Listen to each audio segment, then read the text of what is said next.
So 95, you started interning for the Nets, and a year later, you were named the director of basketball operations for the team.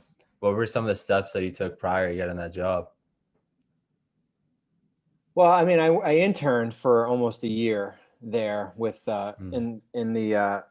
in basketball operations, and then got hired as a basketball operations assistant in January of '96.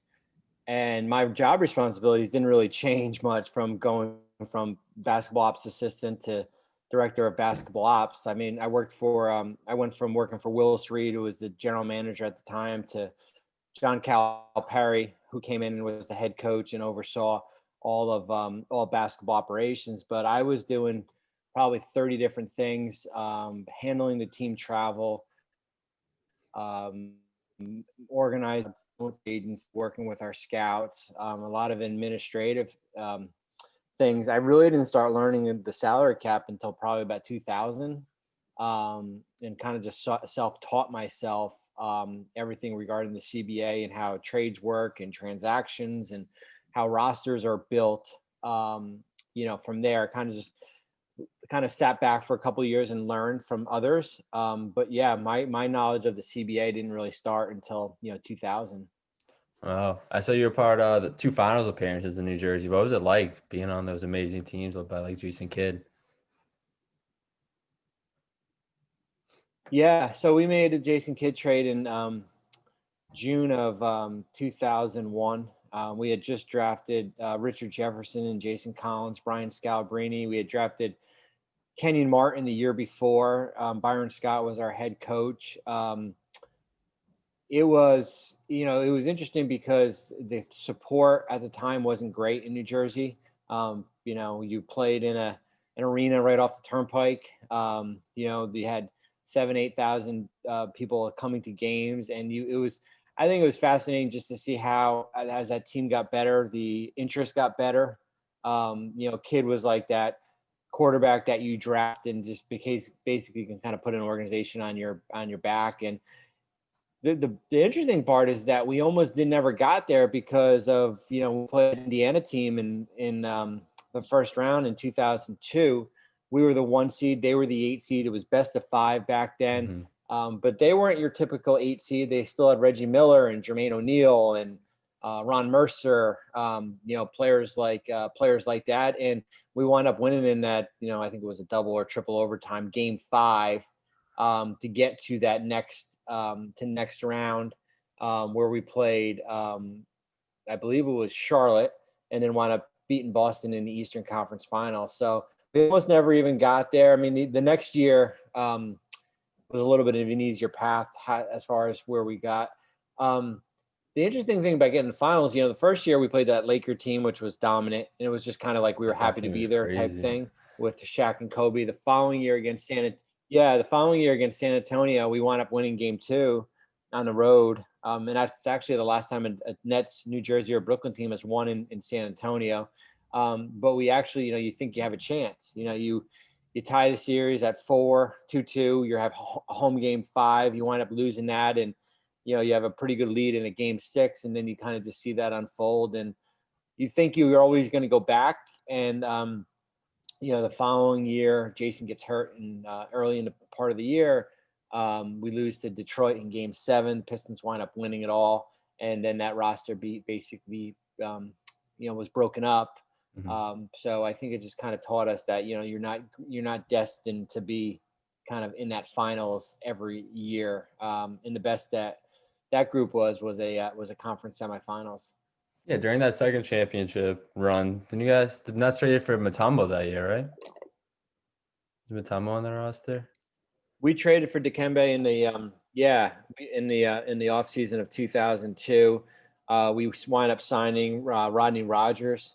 Also, I mean, the Dikembe trade was, we traded Keith Van Horn and Todd McCulloch for him. So we traded our starting, I guess, small forward and our starting center. We thought we needed more size, especially that we were going to be facing probably a Shaq again, or even Tim Mm-hmm. Duncan. And Dikembe wound up, I think he broke his hand early part of the year, and never really, materialized into that person we thought. I think if we had a do-over on that, we probably would have probably not have made that trade. I think if you went back, would you still trade for Vince Carter? Well, that's probably one of the best trades that we've made. Yeah, I mean that was a franchise saver because when we made the Vince trade in 2004, we were kind of sputtering. Kenyon was in Denver. Jason was on the injured list because he had that microfracture surgery, and Vince kind of gave us, new life as far as he was injured when we got him. He had an ankle issue, but we really made a run at the end to get into the playoffs. Compared to what we had, we gave up Alonzo Mourning, Eric Williams, Aaron Williams, some draft picks, which never really materialized anything. And we had Vince from 2004 to I think 2008. And that, that was probably one of the better trades, that we had made. So I saw in 2010 you were promoted to assistant general manager. You guys had Lopez, Devin Harris was an all-star. How was the transition into that job? Well, it was different because when I transitioned, and that's when Billy King got hired. You kind of go from, I guess, straddling that fence as far as your job responsibility, where you don't really have you didn't really have much of a decision making role, and when you move over one, as I call it, one seat to that assistant general manager or general managers, you have more responsibility here. From a decision making, from how the roster is built, you are kind of looked at as one of the key people. I enjoyed it. I mean, it just gave you more responsibility. I was able to delegate a lot of the things that I had once done, and really took the 30 things and trimmed it down to 10. It came with more pressure, came with more expectations. So it was a good, 5-year learning period. How was that move from New Jersey to Brooklyn? Well, I never really got to experience the full Brooklyn life like they're doing right now, because when I was there, we were still practicing in New Jersey. So we would practice in East Rutherford, and then we would play our games in Brooklyn. So it's a lot different now where the Nets practice facility is in Brooklyn. Most of the guys live in Brooklyn. They're there 95% of the time, where most of our guys lived in New Jersey still. Some lived in New York. I don't think we had any player that lived in Brooklyn when we were there. The move was that, for a couple of years we were in Newark, so you were kind of waiting to get to Brooklyn. I think there was an expectation that when you got to Brooklyn, you had to have a winning team there, because that was, you're representing the borough. So I think it came with a lot of different pressure that you can build it. You probably had to skip the steps of kind of building it, instead of maybe doing it kind of like organically. What were some of your favorite parts being assistant GM? Well, I mean, the draft process is probably one of the best. Just going through it, from the combine to meeting the prospects, the interviews, the night of the draft. I always say the night of the draft is kind of working. It's like working on Wall Street. Kind of like the action that's going on as far as trades, the buying picks.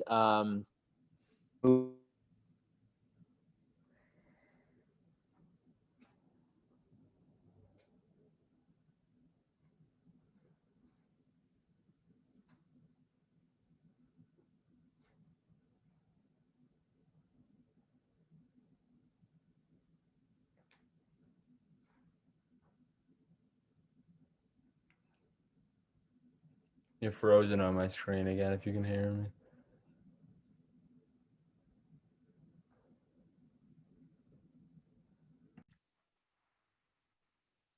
So yeah, you're talking about your like draft, did you ever have any prospects that you were just completely sold on being the next big superstar that just didn't pan out?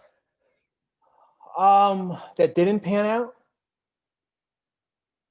Yeah, or somebody who just pan out. Somebody you were sold on that Yeah, even I the mean, Nets didn't get that you're like, we needed that yeah, I guy. mean, I think when we met with Jimmy Butler when he came out, Jimmy was I think one of the last picks in the draft that year. He had a really great interview, strong interview. Marquette had a trademark of kind of producing NBA players. Certainly with Dwayne Wade and with Jimmy, and now you look at Jay Crowder, Wes Matthews, guys like that. I thought Jimmy's interview was really good, really Mhm. strong. Tough background, humble. Um, his was good. I mean, we've had players that didn't work out. We drafted Marcus Williams from Connecticut, who was a high level point guard who played at UConn. Had a good first year, but it just didn't work out. I think what the hard part with when you're drafting players is that if you're consistently changing over coaches, Mhm. it sets them back. So when I always say to prospects, it doesn't matter where you get drafted, if it's the first round, if you're if you get drafted in the second round and you're going to San Antonio, it's a good fit for you, right? Because Yeah. it's a stable organization. So in May 2015, you Brooklyn parted ways. Then 7 months later, you started working for Yahoo. Did you know you wanted to become a writer in the future?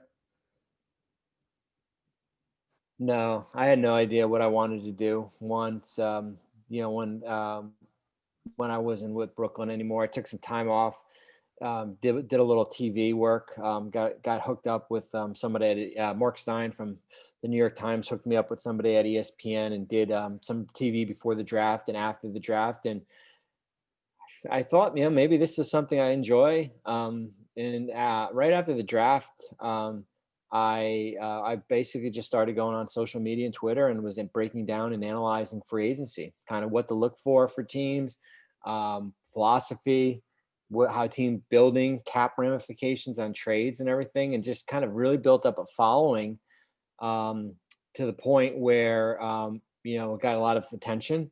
I had known Woj forever because he worked at the Bergen Record, and I met with him in summer league, and and was offered an opportunity to join their team. It was Woj, Shams, Chris Mannix, Mhm. Mike Schmitz, Jonathan Cavoni, Nick DePaula, Michael Lee. Really good team, strong, great team, and uh, the Yahoo part wasn't going to start until December. So I did some freelance work for Hoops Hype, and that was really my first introductory to writing. I wasn't a writer.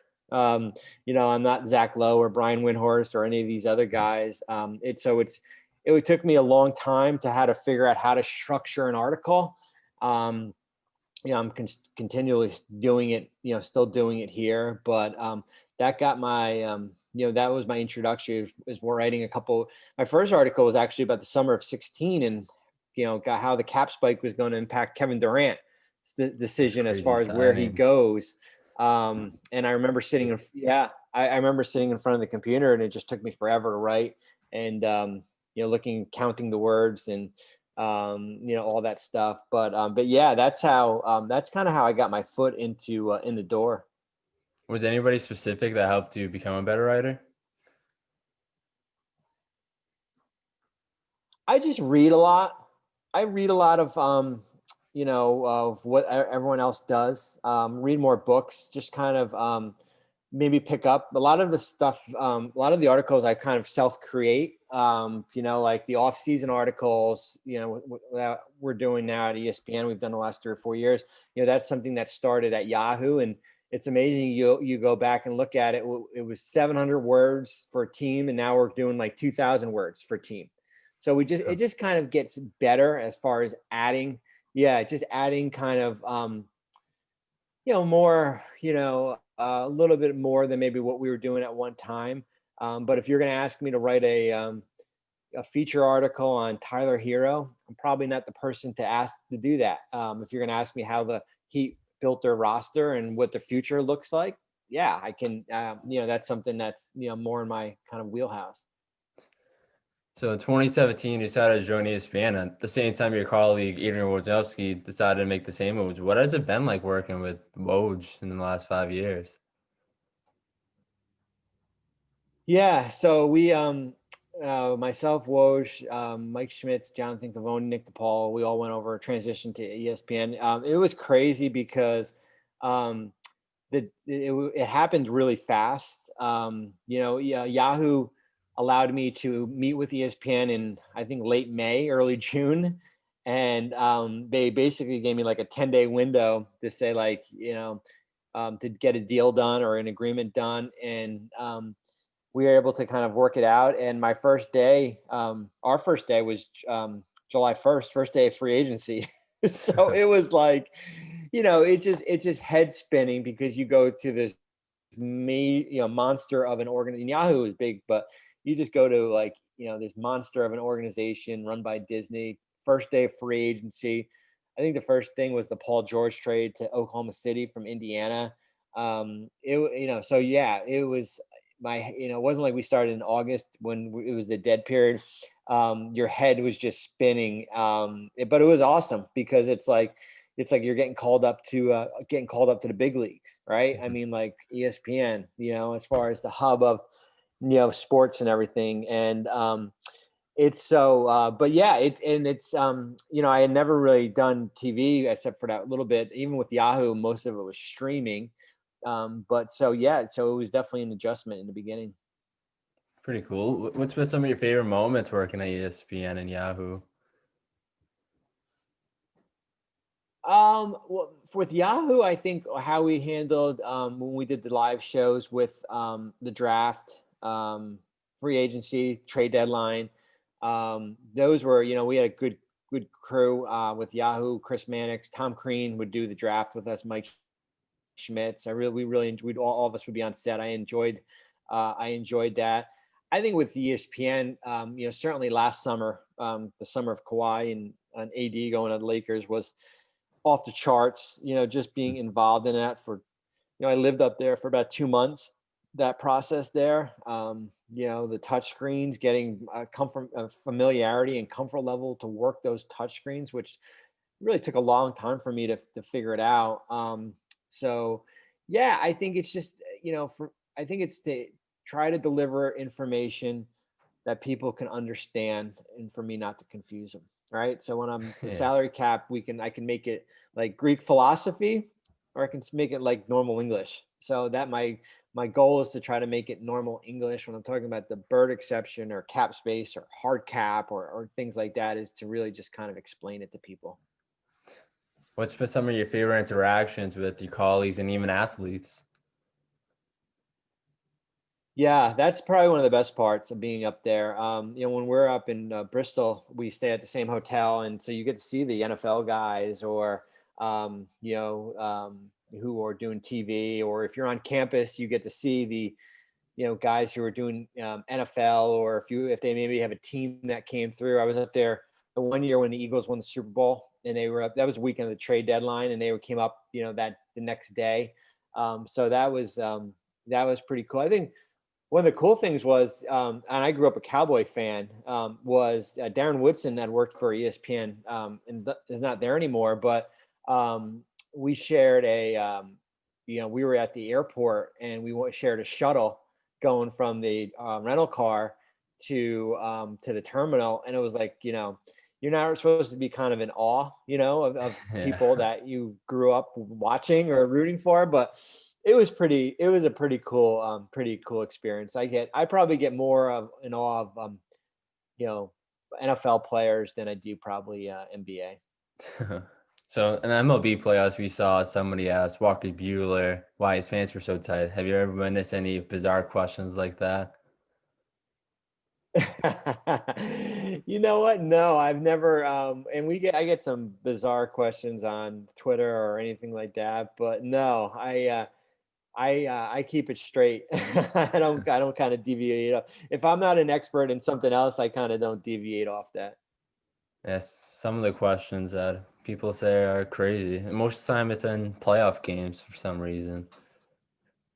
What would be some of your biggest recommendations to young writers?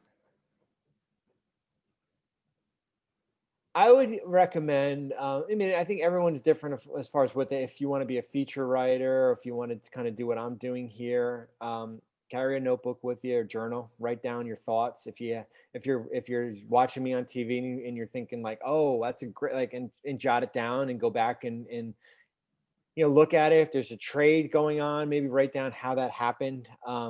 I think it's important to network with people. I would say the majority of us return phone calls or emails or direct messages on Twitter. I think we're all looking to help. I always say that I probably overextend, because who knows, 20 years from now or 10 years from now, I might need you to for that next job, or that person that I maybe helped out and made a phone call to will help me out down the road here. So I think it's important to kind of give back, to people who are coming into this world of journalism or sports media, and just kind of share. There's nothing wrong about sharing what you've kind of gone through. Hmm. Do you think you're gonna stay on writing ESPN, or could you put yourself going back to the NBA world and become maybe assistant GM again? Well, I don't know. I mean, I think, it's you're kind of living in the best of both worlds right now, because you're still kind of in it, where you have dialogue with all 30 teams. I think your connections and your relationships with agents is still strong, but you do miss that part of being part of a team. Mhm. There's nothing like going through, especially when you're winning. There's nothing like going through a season when you're winning and you have an ultimate goal, as far as trying to win a championship or try to get into the playoffs. My with ESPN, my season is broken up into quarters, right? So now I'm getting focused on the regular season, and kind of how do teams look, and then it's going to start to go to the trade deadline, and then it's going to go to the draft, and then it's going to go to free agency, and start that whole process over again. So I would say that getting back into the NBA probably has to be the perfect opportunity for me to Mhm. do, just because I've already done it. I've done it for 20 years. That there's not that much of a thirst just to get back in, because I missed the game. I think it just has to be the right opportunity. Yeah. Was there ever a trade when you were in New Jersey and they were like so close to making this blockbuster trade that it's just folded? Um, yeah, I mean, we were close to getting Carmelo Anthony, and we had started in 2010, and then he wound up getting traded to the Knicks in 2011.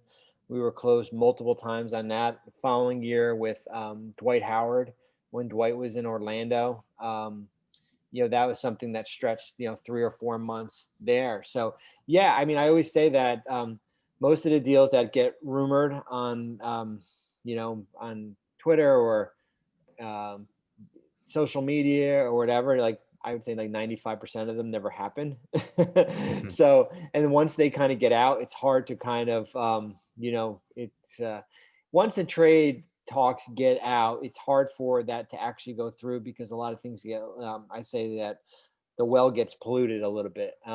So yeah, I mean, we were involved in a bunch of different trades that kind of, where we were probably at the 5 yard line, but we weren't just able to get over it. Who's one of your favorite players that you had interacted with? Who was somebody that you loved being around? Yeah, Brooke Lopez was probably the best, probably one. I mean, the best one, on and off the court. I mean, just a really good guy, personable. You didn't have to kind of talk basketball with him. Hmm. Always said hi. I think he was probably one of the probably one of my top ones. Well, I know you're a very busy guy. Those are all the questions I have currently. Do you have anything else you want to add? No, I mean, I think for anyone who's trying to get into this business and learn. I think it's, as I said, the goal is to try to network, right? Hmm. Just network. If you're People are in a little bit of a disadvantage now with COVID and internships and limited access. But I think what I learned over the last since March is that some of us have a lot of time to respond to people. We Hmm. actually enjoy it when people reach out to us, as far as I said, kind of giving back here. Yeah, I appreciate it. I appreciate you going on this call with me a lot. Hopefully one day I will work with you. You're welcome. Have a great day. Sounds good. Well, good luck to you. Yep. Good Thank luck to you you. too. Thank you.